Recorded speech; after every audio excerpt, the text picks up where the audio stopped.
This year, another secret I want to give you to get the universe on your side.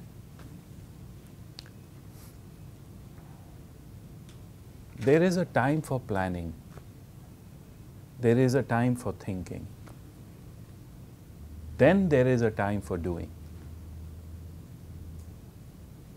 So, thinking and planning has its value. But if you only get caught up in that and never move into action, if you learn to over-analyze things, right? If you learn to just stay at the space or the level of your mind and thoughts, which never end, there's always another what if. There's always another question that may come up. If you stay in that space, which is the first step, planning, preparation, thinking is the first step, but then there comes a time for action. When you must take that idea or that concept you have got, the desire, the wish, the intention. See, these are all thoughts, right? It's all at the space of thought. When you take your thought and you make it visible in action, only then does the universe sit up and take notice. So thought without action is impotent. And action without thought is unwise. Both must be there. So there is a time for thinking, there is a time for planning, there is a time for preparation, and then there is a time to jump into the pool. Otherwise you never learn how to swim. So this year, focus on actions, not just on thinking. Action is the building block of reality. All right? Action is the building block of reality. So I'm going to give you a very simple but a very practical and powerful secret of action. You must make sure your actions are simple. It's a 3-step formula. Whatever you do, whatever actions you need to do, make sure they are simple. Because if they are not simple, you won't do them.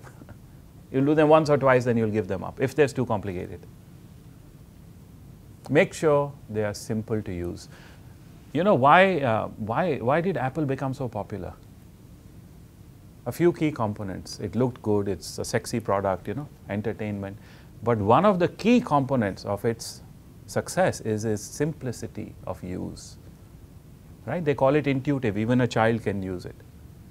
See, if an action is simple, you will get into it. You will do it again and again and again. If it's a complicated action, you won't do it. So make sure your action, you can break it down. It may be a difficult task you have to accomplish. It may involve 5 different steps, but can you not break them down into a single step? And can you not break your single step down into 4 little small actions and make each one of them simple? See? So if you want action to be effective, it has to be simple.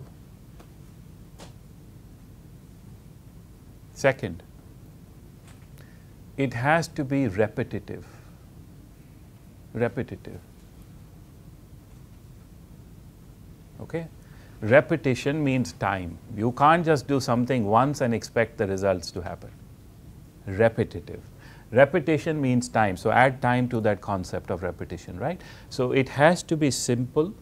It has to be repeated.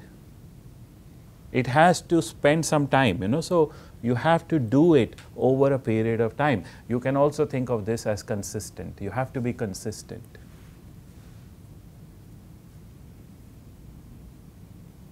And the final secret of action, it has to be in alignment with your intention. So the actions you are taking should lead you one step closer to whatever it is you're trying to manifest. Otherwise, what's the point of doing it? Just action doesn't create change. You've all seen a rocking chair. It rocks all day, goes nowhere. Don't be like a rocking chair. Do things all day, create nothing. What's the point? So the masters say, while there is so much talk in spiritual circles about action, action, action, the masters also say that everyone takes action. You cannot live without action. But is it in alignment with your intentions or not? That is the third key component. So, it must be simple, repeated over a period of time, and it must be in alignment with your goals. Just do this, see how life changes.